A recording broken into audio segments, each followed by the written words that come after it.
Hindi raw po kasi marunong na gumawa ng desisyon itong ating makakausap na si Renz at si Aryan. Pero ang sinasabi niya medyo kinukulang sa decision making si Renz.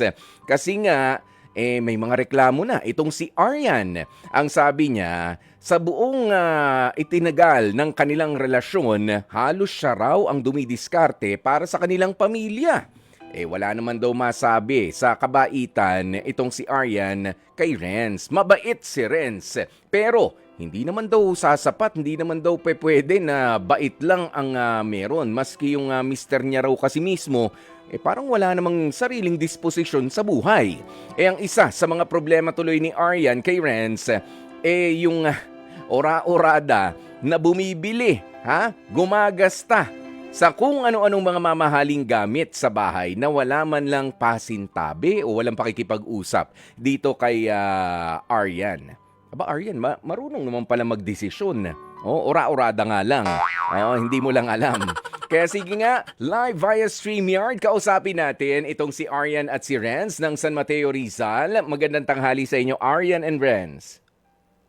Hi, good afternoon po. Yeah, Good good afternoon. afternoon po. Hello sa iyo, Renz. Ano ba, nasa isang bahay lang kayo o tama ba? Yes po.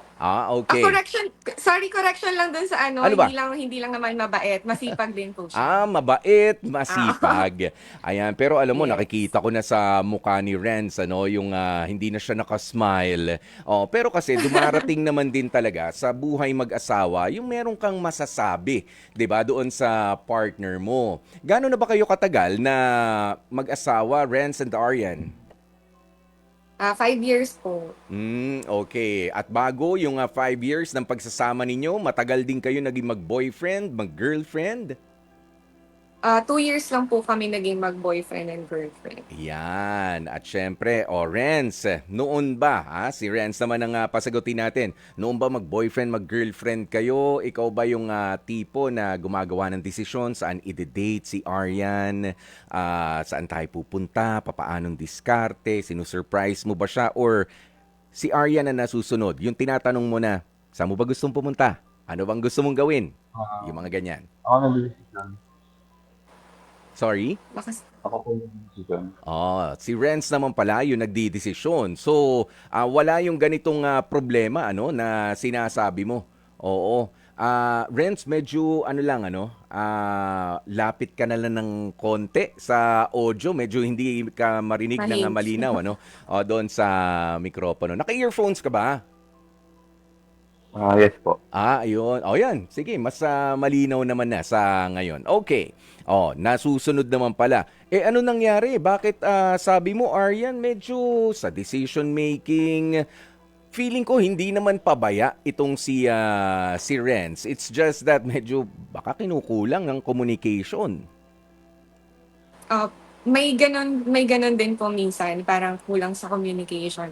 Pero ano naman po, siguro kaya nasabi ko lang na parang sa decision making, when it comes to our business lang naman, kasi Mhm. po, siguro ako yung more of parang business-minded sa aming dalawa, kaya ako yung nagde-decide. Mm. Pero yung business namin will not run because pag wala po si Renz, kasi siya po yung talagang may alam po sa line of business na meron po kami.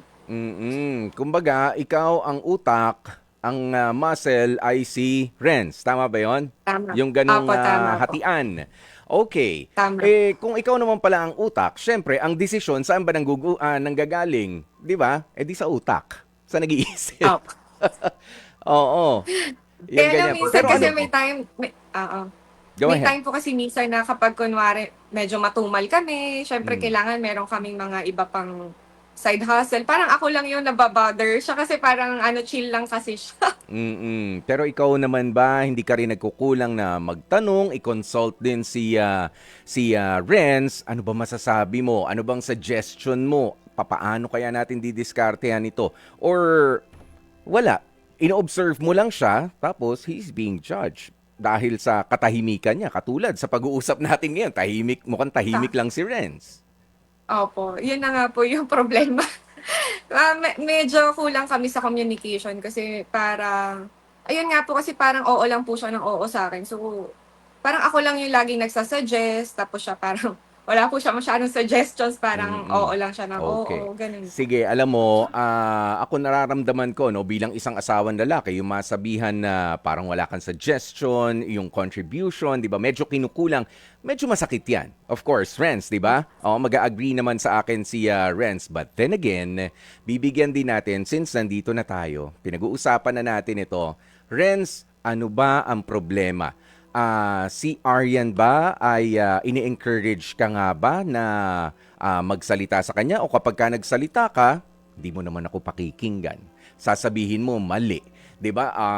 Alam mo na yung mga typical na mga reklamo. In-invite mo ko dito pero sa bandang huli, lahat din naman ng mga suggestions ko naging mali. Gusto mo lang pala ng mag-approve doon sa iniisip mo, so might as well tatahimik na lang ako dito.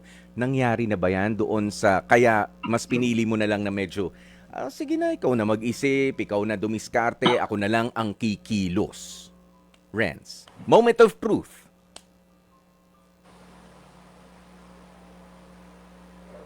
Hmm, sa lahat ng desisyon naman, sa approve naman ako sa kanya eh. Kaya, yun nga, parang hindi ko na kailangan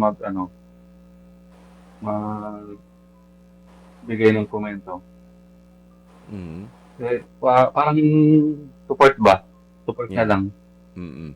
Pero syempre, minsan may nakikita ka rin. Being the muscle nga, sabi mo nga, ikaw naman yung kumikilos para sa business na meron kayo. Nakikita mo, ano ba yung mga pwede pa nating i-improve?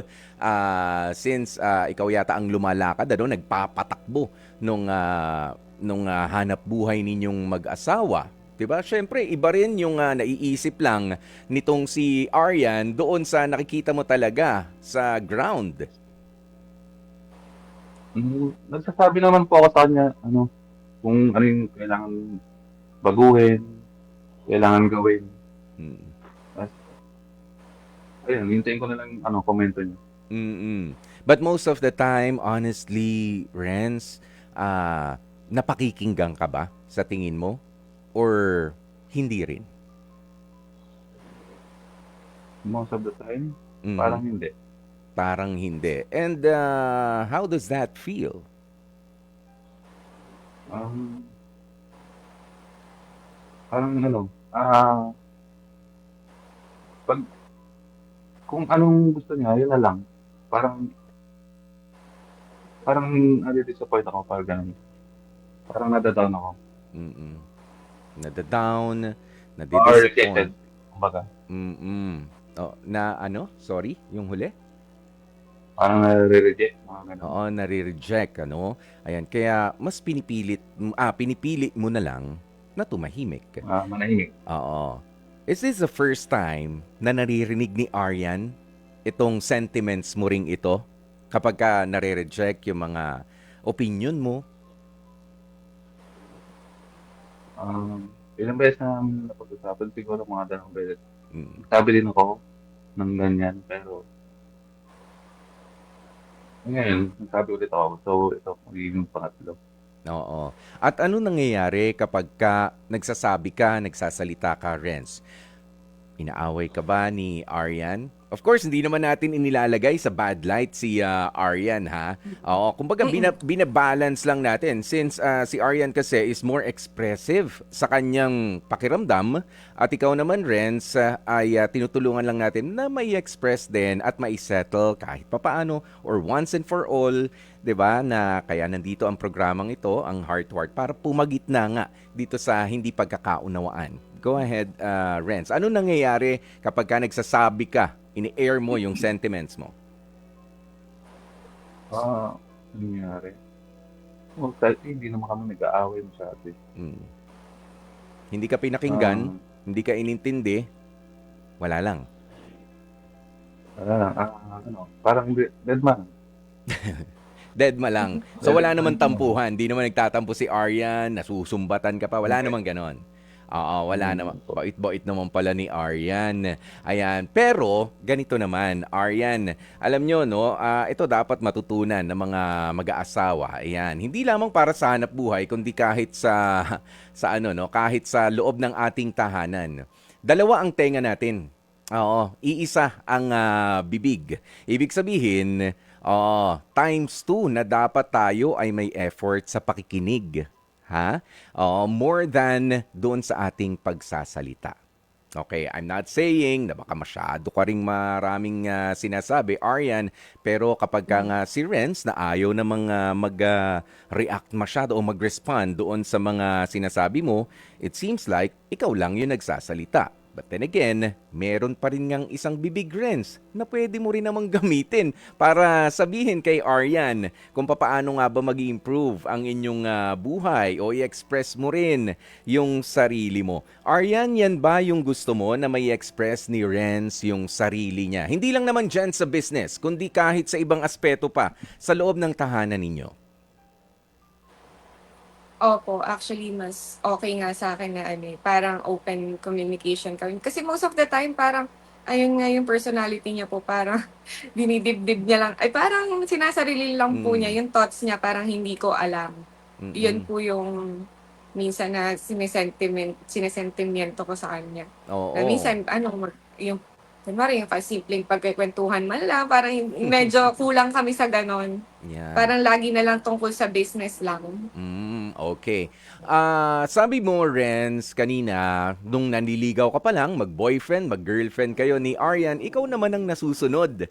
'Di ba? Kung natatandaan mo, ikaw nasusunod kung saan kayo magde-date, saan kayo pupunta, nagsisik ka lang ng approval niya. So may plano ka. Oo, ibig sabihin, you used to be, 'di ba, yung si Aryan, 'di ba, na eto ang plano, approve ba sa'yo? Let's go. Or let's not. 'Di ba? May mga ganoon 'yun eh. Anong nangyari? O meron bang pangyayari na bakit hinayaan mo na lang, o Aryan, sige, you lead the way na. O ako, dito lang ako, nakasupport ako sa'yo.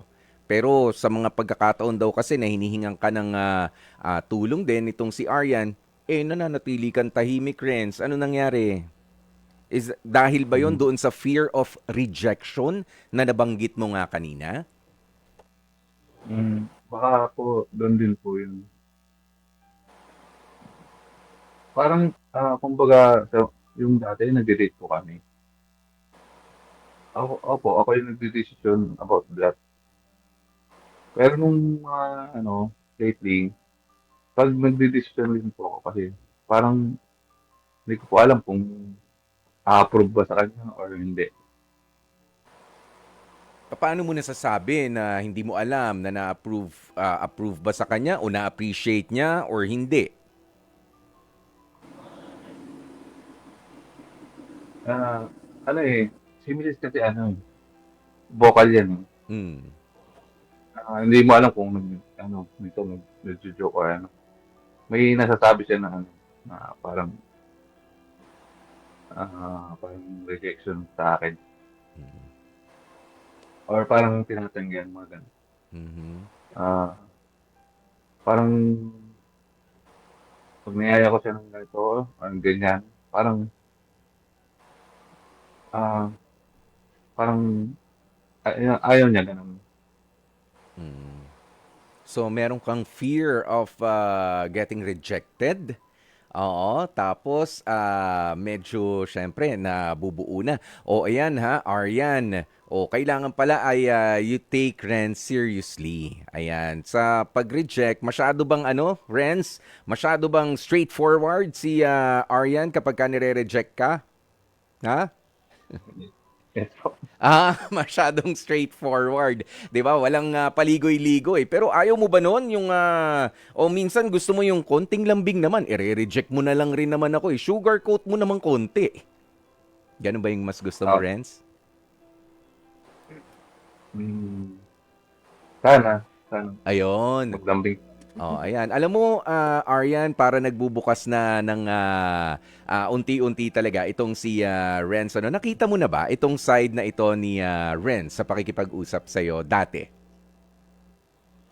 Opo, parang may ano siya, alam ko may fear of rejection siya. Mhm, Kasi mhm. minsan kasi parang yung mga suggestion niya parang hindi masyadong approve sa akin. Eh, ako kasi minsan, yun nga po, may pagka-straightforward ako. So, nilalatag ko agad kung ano yung mga disadvantage ng idea niya, yung mga Mhm. gano'n-gano'n. So, parang feeling niya parang nare-reject siya, gano'n siya. Eh di unahin mo naman, ilatag mo yung advantages muna. 'Di ba? Apo, nilalatag ko rin po Oo, siya, ayan. Pero unahin eventually. mo nga, unahin mo. Oh, tapos yung disadvantage. 'Di ba may pros and cons, 'di ba, sa business ganyan eh. Yes, yes. Oh, ito pwede Mm. kasi ganito. Nga lang ganito. Unahin mo yung pwede. Oo, pero Opo. para at least alam niya na tama naman yung inisip, nga lang ito yung mga kalaban nila. 'Di ba? I mean, bahala kayo diyan, dalawa kung papaano ang diskarte. But then again, 'di ba, yung mga salita na lumalabas sa ating bibig siguro mas maganda na mas piliin na natin ngayon. 'Di ba? Dapat mas aware ka, Aryan, lalo na sa 5 years ninyong pagsasama, kaya pala nananahimik si Renz. Kumbaga, sige, ikaw na ang mag-lead sa relationship na ito. Maganda na merong kang very supportive na asawa. But sometimes, most of the time talaga, you need to acknowledge, yung kanyang presensya, yung kanyang desisyon, kahit pa nga pasalungat ito sa desisyon mo paminsan-minsan. Lalo na kung talagang better naman, 'di ba, yung kanya. Tanggapin and you appreciate more si Renz. Yan yung nakikita ko dito. Renz, sa tingin mo ba ay you deserve more appreciation din? O kinukulang din Hmm, sa pag-express nito si Aryan? ah, expressive naman yung misis ko, pero sakto lang din po. Pero kung medyo dadagdagan at dadalasan, makakatulong din to inspire you, to motivate you. Tama? Opo. Yan. Ganito kasi yan, Aryan, kung gaano tayo ka-proactive para hanapin yung mali doon sa mga desisyon ninyo bilang mag-partner. Sana proactive din tayo sa pag-appreciate naman sa partner natin kapag kahit maliit lang yung nagawa na tama, 'di ba? Hindi ko naman sinasabing Opo. OA, may pa-balloons ka dyan, may pa, meron yung party poppers na lalabas. Congratulations! Nakatipid tayo ng 100 pesos. 'Di ba? Nang dahil sa diskarte mo. But then again, special kasi 'yun eh. 'Di ba? Special 'yun. Kumbaga, I must have done something right. 'Di ba? Iba yung feeling, 'di ba? Na meron kang positive na i-contribute sa relationship. 'Di ba? Ganoon 'yon. Opo. Oo, kasi magmumukha ka namang fault finder. Maganda sa relationship yung merong fault finder. Sabi mo nga business 'yan eh. Kailangan masipag ka. Baka magkamali tayo dito. Pero you have to be appreciative doon sa mga pagkakataon na merong na i-contribute si Renz para mas maging para lalong mag-improve pa kung ano ang mga pinaplano ninyo, hindi lamang sa business, sa pagsasama ninyo, sa mga date ninyo, 'di ba? Be supportive of each other. O ito, merong nakikinig sa atin mula sa Tagaytay, si JV. Ayan, para magbigay ng payo sa kanyang naririnig sa pinag-uusapan natin, Aryan and Renz. JV, magandang tanghali sa'yo. Magandang tanghali po. JV, bago tayo magpatuloy, maginaw ba kanina dyan sa Tagaytay? Maginaw po. Opo, Oh, masarap naman po yung simoy ng kain. anong lasa? Sarap Napa-jacket ka ba Pero sir, kanina? kumbaga, komportabling pa pakiramdam. Ayan. Pero kaninang umaga, napa-jacket ka pa? Hindi naman po sir kasi medyo sanay naman na po ako sa lamig dito. Iyon. Okay. Di, ikaw na ang sanay. O, di ba? Pero ito, JV, yung pinag-uusapan ni Aryan at ni Renz, ano ang may papayo mo sa mag-asawang ito? Sir, sa sinasabi po nila kanina na, excuse me po, medyo dominant daw po si ma'am. Ganon. Para sa akin po ay dapat po lagi nating pinakikinggan yung isa't isa. Sa relasyon naman po kasi, lalo na 5 taon na po sila, nandyan po talaga yung pag-aaway, pag hindi pagkakasunduan. Maraming pagsubok po yung dumadaan. Pero huwag po nating kakalimutan lagi na bawat isa ay may damdamin. lagi po natin i-appreciate yung bawat isa at pakinggan. Pakinggan po lagi yung mga desisyon o opinion, suggestion ng bawat isa. Kasi sabi nga po sa Bible, kinasal sila. Sila po ay hindi na dalawa, kundi iisa na. Sa bawat desisyon, kapag buo ng pamilya, ay yung ang head of the family po talaga yung nasusunod. This is dapat po yung lalaki. Pero hindi ko naman po sinabi na laging tama ang lalaki. Nandyan po ang babae para sumuporta at kumalinga, mag-nurture sa pamilya. Mhm. So, lahat naman po ng bagay sa mundo na pag-uusapan ng mas maayos, lalo na po pagka ang turingan nila sa isa is parang mag-best friend na. Na ganun po kaming mag-asawa.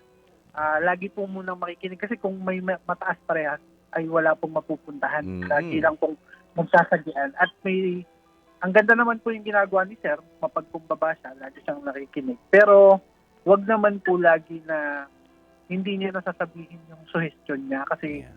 baka mamaya ay masanay. Mhm. Pagka hindi naman pong magandang kasanayan nun dahil mag-asawa na po Mm. sila. So, Yeah. yun lang naman po. Para sa akin ay pag-uusap po ng maayos. Kasi Yan. yung maganda po yun. JV, maraming salamat sa iyo ha. O, kita nyo. O, yan po si JV ng Tagaytay. Aryan and Renz. Nakikita ko naman yung approval sa mga mukha nitong sina Aryan at si Renz. Diba? Maganda na meron din nagpapaalaala sa atin minsan na ang pag-aasawa, marriage ay partnership yan. 'Di ba? Kailangan you go the same direction, 'di ba? Pero yung lagi na lamang pagbibigay kahit sa tingin mo ay may mali na, yung yung hindi pagko-call ng atensyon ng isang partner natin kapag sumusobra na sa ganito o sumusobra na sa ganyan or nakakasakit na rin ng damdamin, that's not a sign of respect. 'Di ba? Kapag nananatili kang tahimik, lalo ka na Renz, 'di ba? Iga-guide din natin yung ating asawa sa sa patuloy niyang pagkakamali. Kung sa tingin mo meron na siyang nakocommit na pagkukulang sa iyo bilang asawa, hindi sapat na lagi na lang oo para wala na lang away. 'Di ba? Nasasaktan na pala yung damdamin mo. Oo, kailangan sabihin mo, teka lang, Aryan, pag-usapan nga natin ito. Oo, medyo labag sa kalooban ko itong gagawin natin, itong pupuntahan natin, itong bibili natin. Sigurado ka ba rito? I-explain mo pa nga ng konti. Yan, yung mga ganoon. Hindi yung, oo, sige, para wala na lang pagtatalo. Bahala ka dyan. Manalo, matalo, sayo ko. 'Di ba? Paano kung talo? Nagkasunod-sunod ang talo. Umuo ka ng umuo. Ikaw rin ang sisisihin diyan. Renz, 'di ba? Kaya ito naman ang pagkakataon na ibibigay ng programang ito, Aryan and Renz, sa inyong dalawa para mas mapag-usapan. Aryan, I suggest you encourage Renz to be more expressive sa kanyang nararamdaman. At ikaw naman din, Renz, ipaalala mo. Humingi ka ng approval kay Aryan. Pwede ba talaga kitang kontrahin paminsan-minsan? Baka naman masigawan mo nga ako. Go ahead, mag-usap na kayong dalawa, Aryan and Renz. Ako ang ano ko lang sa kanya kasi masyadong, yun nga, hindi siya Aryan, expressive. kausapin mo na si Renz. Sabi mo, Renz, ano bang tawagan nyo? Anong term of endearment nyo? B. B. Yung pala, B. B, kausapin mo kasi ako. Kasi minsan ako pa yung magkwento ka naman, tapos ang sinasabi niya palagi, lagi naman daw kami magkasama. Hindi sa ganun. Ayun, Pagkwentuhan tayo, pero baka umabot sa pag-aaway. Pagkwento tayo. Ilabas mo yan, Renz. Go. Ikaw, baka may gusto ka sabihin.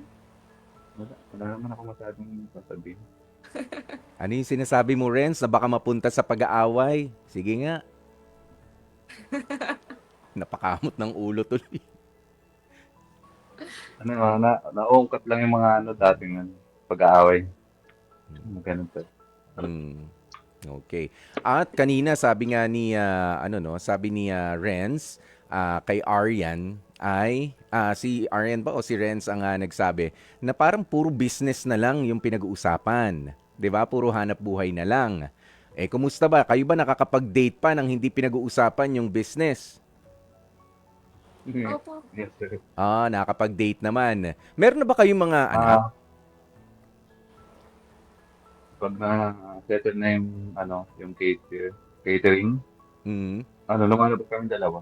Oo, iyon. Pero, hindi tungkol doon ang pinag-uusapan ha. May iba rin. Yung susunod na project. Ganun ba? Eh di ganun din. Lumabas lang. Oo. Pero masyado ba kayong magkalayo? Renz, pwede bang magpaka-gentleman ka at kung okay naman sa inyo itong pag-uusap natin, lapitan mo nga si Arya, no? Para nalulungkot naman siya doon. Parang nasa ba? Nasa solo. Sige, hintayin ka Wala. namin, Renz. Lapitan mo na itong si Aryan. Oo, dahil gusto namin makita dito sa ating programang Heart to Heart at sa mga nanonood sa atin sa Signal TV Channel 19. Ayan, at sa mga nasa FB Live, nasa YouTube Live. Ayan, maganda rin po kasi na minsan nga, lalo na kapag may hindi pagkakaunawaan, maghiwalay muna kahit nasa isang bahay sila. Oo, para walang kurutan, walang sikuhan. Pero eto nga po si Renz. Renz, akala ko lumapit ka na kay Aryan. Ha? Pumunta ka kay Aryan nga, please. Pumunta ka kay Aryan. To naman, pati naman dito nahihiya. Alam mo Aryan, mahihiyain si Renz, ano? Mahihiyain.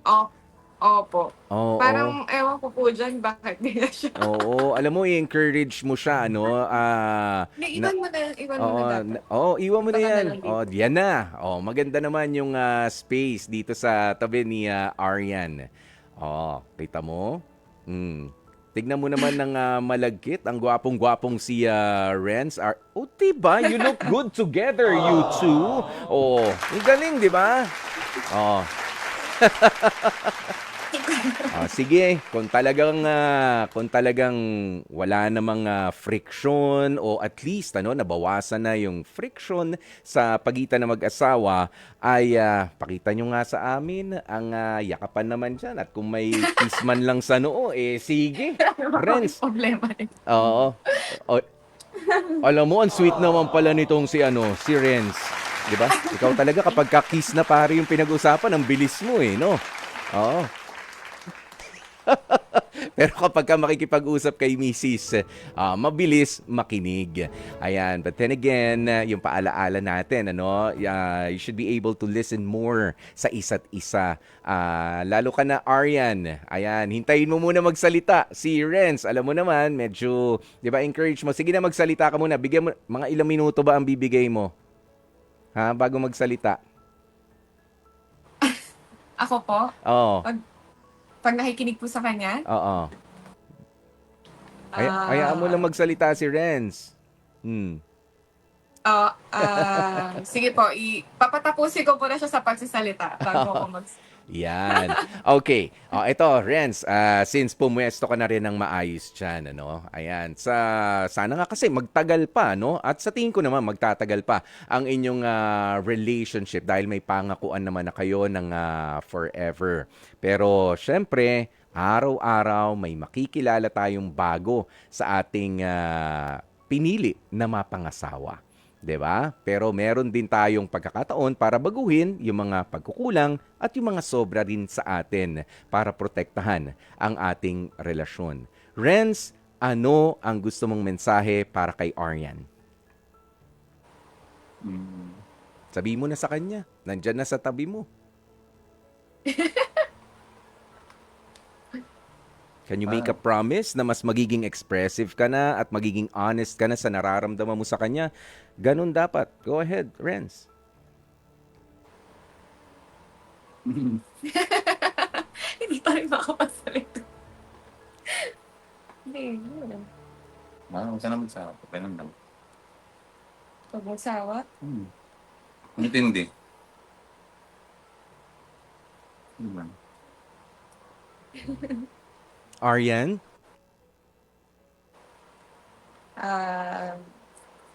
sa'yo siguro,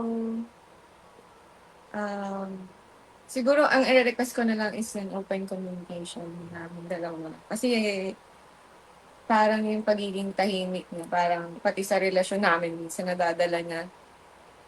And, ayun lang. Yun lang yung request ko sa kanya. Naging mas open kami. Dapat lahat talaga, walang tinatago. Lahat sasabihin sa akin. Kasi syempre yun nga, mag-asawa na kami. So, dapat ako naman talaga yung kakampi niya sa lahat ng bagay. So, wag iisipin na kaya hindi ka nagsabi sa akin kasi baka magalit ako or what. Syempre, mas magagalit ako pag hindi ko nalaman. Ganun. Parang after ko pa nalaman. So, para sa akin, magalit man ako or hindi, kailangan lahat sasabihin sa akin. Kailangan walang mga script. So, yun. Oh, Renz, ano masasabi mo ron? Okay, approve? Okay, no? Approve po. Yes, ma'am. Yes, ma'am. Hindi naman yes, ma'am. Yes, Walang po ma'am. kontra. Yes, B. Ayan. Pero kapag kailangan kumontra, ha, Renz, mas ma-appreciate ka rin naman ni Aryan. 'Di ba? Kailangan, ano yan, para sa inyong dalawa rin yan. Sabi ko sa iyo, yung pag-oo mo, hindi yan basta pagrespeto, kundi hinahayaan mo magkamali. Kung meron ka palang feeling mo, hindi mo dapat inuuhan sa desisyon ninyo na mag-asawa. 'Di ba? Ikaw, sa iyo rin babalik yan. Masisisi ka. Umuo ka, 'di ba? Nag-agree ka, 'di ba? See? 'Di ba? May kasalanan ka rin do, kaya magsalita, Renz. Pero talaga merong mga tao na katulad ni Renz na man of few words, ika nga. Pero nagpapasalamat kami kahit papaano nagsalita. Sumagot naman itong si Renz. Pero syempre, in private, naniniwala ako na nabuksan na, Aryan, ano? Yung parang dati ay parang ang higpit na pagkakalak ng pinto dahil napag-usapan na natin ito. Sa tingin mo, Aryan, mas magiging open na rin si Renz? Opo. Yeah. Ano Paalala. naman, nag-i-improve naman siya. Oo. Dasal Ipaalala. mo na pa, sana. Ano yun? Sana. Sana. Dasal mo na sana. Sana mag-open ka. Oo, pero gawin mo yan para sa ikagaganda lalo ng inyong pagsasama. Maraming salamat sa inyong dalawa, Renz at kay Aryan, sa pagbubukas ng inyong buhay para madamputan ng aral ng marami sa ating mga tagapanood at mga tagapakinig, 'di ba? Na kailangan talaga maganda ang communication sa loob ng isang relationship. Marami ang humihiling na ang asawa nila ay yung hindi na masyadong sasagot pa, hindi masalita, tahimik lang, nandyan lang sa tabi, approve lang ng approve. But then again, 'di ba, when it comes to big decisions, hindi pa pwede na oo lang. Kung mahal kita, ang tanong, oo naman, 'di ba? Oo ang sagot. Pero kung malalaking desisyon, baka bumalik sa iyo yang hindi na oo. Anong kasalanan ko diyan? Sisihan na kasi nga nagkamali na, 'di ba? Kaya you speak your mind and you encourage your partner na i-open yung line of communication. Mga kapatid, dito tayo sa totoo. Dito na tayo sa True FM. Mag-subscribe at mag-follow na sa social media accounts at True Network PH sa FB, Instagram, X na dating Twitter, YouTube, TikTok, and podcasts.